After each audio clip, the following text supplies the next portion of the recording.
Yo, what's up guys, welcome back to another video. This is a reaction to the deadliest foods in the world from Good Enough, and this is a channel that's been like growing quite a lot recently. It's quite a new channel, but every video they post does really well, and I've reacted to a few of the videos from the channel and I've enjoyed them, so we're going to check this one out as well. In terms of deadly foods, there's one food that comes to the top of my mind, and it is, what is it, the pufferfish? There's a certain fish, right? And I think it's pufferfish, but I can't remember if that's the one or not, but I assume that'll be on the list. I think if it's cooked incorrectly, you can be poisoned by it. We're going to check this out, hopefully going to enjoy as well, and yeah, let's jump into this and see the deadliest foods in the world. Let's start with the dangerous and slowly work our way towards the deadliest ones on the list. Number 5, Casu Marzu. Casu Marzu translates to rotten cheese in Sardinian and is known as the most dangerous cheese in the world. Is this the one where they like let maggots eat the cheese and poop it out or whatever? Maybe not poop it out, but this is a cheese that is traditionally made using sheep's milk and is commonly produced on the island of Sardinia, Italy. Even though it's illegal to sell, the high demand for this delicacy incentivizes local farmers to keep producing it, creating a massive black market that is estimated to bring in around 2.5 million pounds. So there's some rich motherfuckers then. I mean, I assume the very small amount of farmers that do this are living quite good. Or around $3 million annually. We got guns. No, We thank you. got drugs. No. Got cheese? French kidneys. Wow. Oh, and we have cheese. Yeah. I'll just go with the cheese.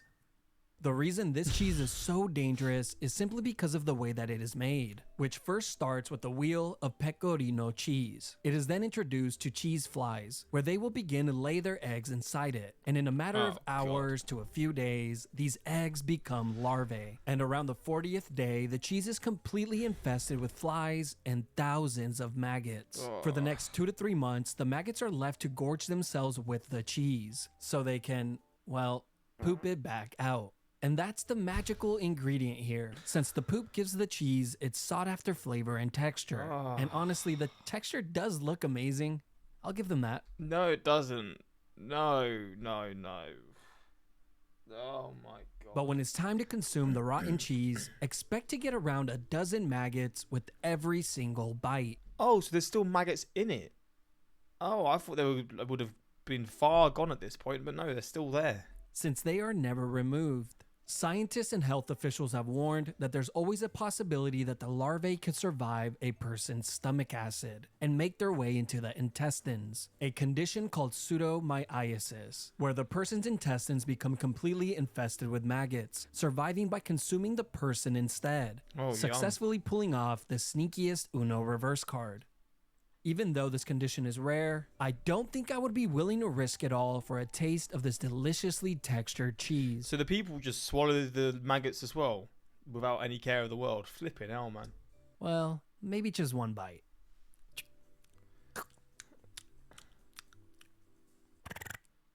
Number 4, larb. Larb is a type of salad that consists of greens, spices, sticky rice, and a choice of meat. I mean, at this point in time, don't really know how it could be deadly.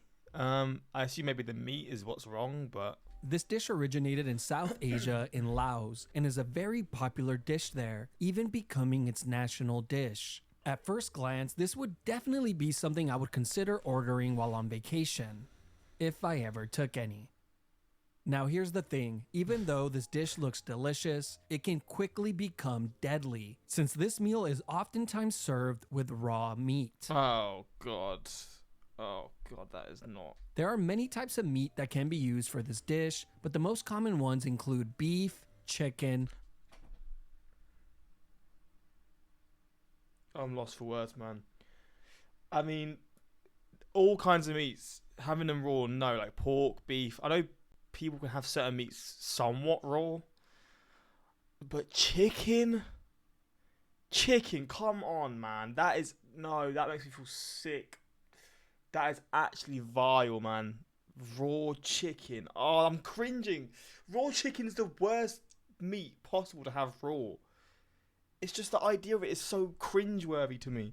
Duck, fish, and pork.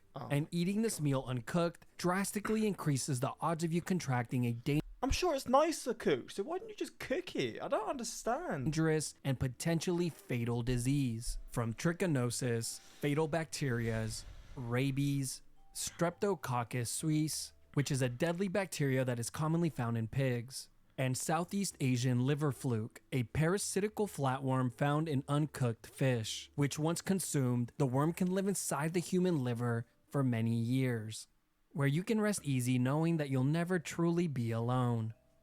There have been many cases throughout the years where this meal has directly led to human fatalities, Not like in surprised. 2019 in Thailand, where a total of 265 people contracted Streptococcus suis after consuming larb, and sadly, 23 of those people would end up losing their lives. Number 3, Oh, Sanakji.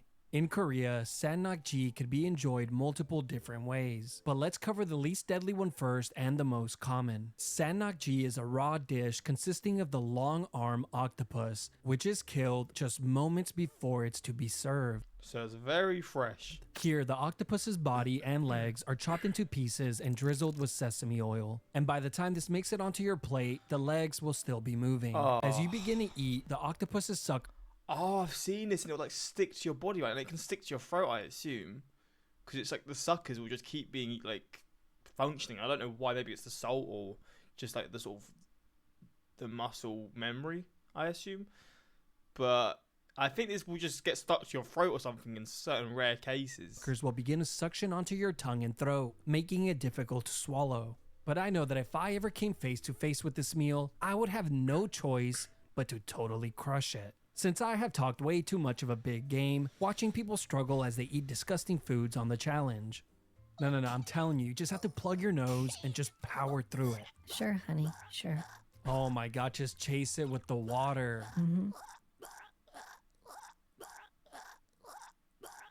He's wasting so much time. Yeah. So I have a lot to prove. What the fuck?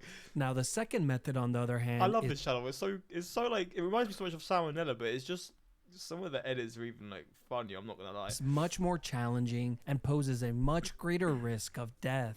And honestly, it's more of a one-on-one fight rather than an actual meal. Here, the octopus reaches your plate fully intact and alive, where it is then tightly wrapped around a chopstick, dipped in sesame oil, and shoved into Why? Why are people like? Oh my god. your mouth. But who are they kidding? The sesame oil is not meant to enhance the meal. It is simply used to rig the fight in the cheating human's favor, as it will now serve as a lubricant. And as soon as the 1v1 starts, the octopus begins to attack, squirming to find its way out, frantically suctioning on to whatever it can get a hold of. But if you're the human, you must completely focus on your chewing. Soon your hands begin to get sweaty, and within seconds, you begin to break out into a mental panic, questioning yourself, thinking that this might have been a mistake. With your heart beginning to race, you try and cover up your fear by chewing harder and faster. And you have now convinced yourself that it's now or never. It's time to attempt the swallow. But there's a problem. The octopus is still moving. The stares of everyone at the table are piercing, and you feel the ever-growing peer pressure accumulating. So you're forced to go for it, praying to whatever god is listening that the octopus doesn't latch itself onto your throat as you try and swallow it, as that would surely be a death sentence. You force the ball of squirming octopus down your throat, and for a second, your heart stops. But you manage to swallow it. With your heart still racing and a bead of sweat coming down the back of your neck, you look over at your buddy and say, it's not so bad. You got it. Oh no. As you get up poor to go- guy. Poor guy's about to get it bad. Clean yourself up in the bathroom. There have been multiple deaths in the last few years directly linked to eating live octopus. Even though the danger is obvious, people still search out this delicacy, with some athletes even claiming that this meal increases a person's endurance, but others Shut simply do up, it for man. the experience that they will get when they show off the post online. Facts. Number 2, fugu.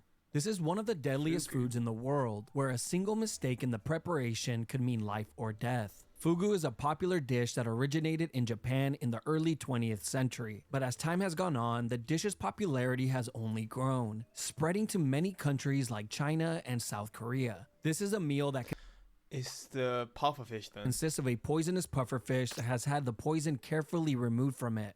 Well, at least that's what should be done, but more on that later. In countries like Japan, a chef must go through long and rigorous training to learn how to properly remove the poison from the meat. The training takes up to 3 years to complete, followed by a string of exams which include a written test, fish identification test, a practical test, What the fuck? and of course, successfully preparing the dish.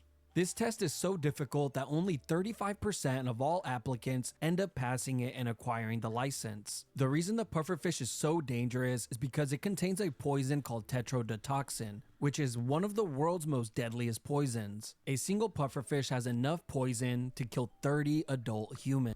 Oh my days. But surely, even if they remove the poison's still somewhat lingering in the body in a sense, because it's been in the fish for the whole time it's been alive. So surely there's still a certain amount of it in the fish. Now, here's the terrifying part. If someone happens to be so unlucky that they end up consuming even a small amount of the poison, they will be presented with a prayer and a splash of holy water, since there is no known antidote. Wow. The poison kicks in shortly after eating it, with your muscles becoming completely paralyzed, and eventually it could cause you to stop breathing. And this is probably when you would start to think to yourself, What have I done? damn, I should have just gone with the chicken dumplings. The deadliest year ever recorded was in 1958, when 176 people lost their lives to this food alone. Today in Japan, the odds of you dying from fugu are very, very slim, as long as you order from a licensed restaurant, since most deaths in recent history have come from people who attempted to prepare the dish at home. But sometimes pure Wow. evil and selfishness increase the death rate even higher. Like in 2004, when fish vendors in Thailand tricked people for 3 years by dyeing the pufferfish meat red and telling buyers that the meat they were selling was salmon, leading to But surely fugu's more expensive. No? I would assume it's more expensive just for the fact that it's a lot harder to prepare. 115 people needing to be hospitalized, Oh, and wow. 15 of them sadly losing their lives. Number That's 1, wild. and exotic wet markets. Now, of course, this had to be number 1 on the list, since a single meal from I mean, aren't like wet markets where COVID came from? Well, apparently. Is this just where like they'll have loads of animals in cages and then just diseases will be rampant in these markets? one of these wet markets carries the greatest risk to human health. This is one of the rare instances Bat soup. where a single meal consumed by an individual doesn't just affect the person eating it, it could potentially affect every person on the planet. Now, I know what you're thinking. What could possibly be so delicious that it's worth putting the entire world's population in jeopardy? Brownies. The answer is brownies. What? But as far as wet markets go, yeah, I don't think snakes, turtles, dogs, cats, bats, my nephew, porcupines, or raccoons would be a justifiable answer. Hell And it no. seems like every few years, without fail, the world gets a massive scare when a deadly disease breaks out. And of course, they always seem to be traced back to one of these wet markets. Remember the SARS outbreak of 2002? Me neither. But it's widely believed by epidemiologists and public health officials that this outbreak originated from a wet market in the Guangdong province of China. What about the Ebola outbreak of 2014? Remember how terrified everyone was to even let out a cough, as you would forever be known as the person with Ebola. The origins of the 2014 Ebola outbreak was traced to a small child whose family regularly hunted and consumed the bats. What? Sure, this wasn't a wet market, but it easily could have been. And last but not least, as we all know, the recent pandemic we just had is widely believed to have originated in China from a bat in the Wuhan wet market. These are just a few of the diseases that have caused a massive scare in recent times. But here are some other diseases that are known to be present in these wild and exotic wet markets. The reason these wet markets pose such a hazard to humans is largely on the fact that almost all the meat will be cross-contaminated by the time it's sold, since being sanitary is not really of the utmost importance. This, included with the close proximity of wild animals, makes it easy for diseases from animals to infect humans. And the hot and humid conditions in a lot of these markets make it a perfect place for the growth of bacteria and spread of disease, or possibly something even worse. God damn it, man. God damn it. Well, there we go. The deadliest foods in the world. Something I like about this channel is how he just begins the videos no long intro explaining what he'll do, since you already read the title of the video. No stalling, just explaining.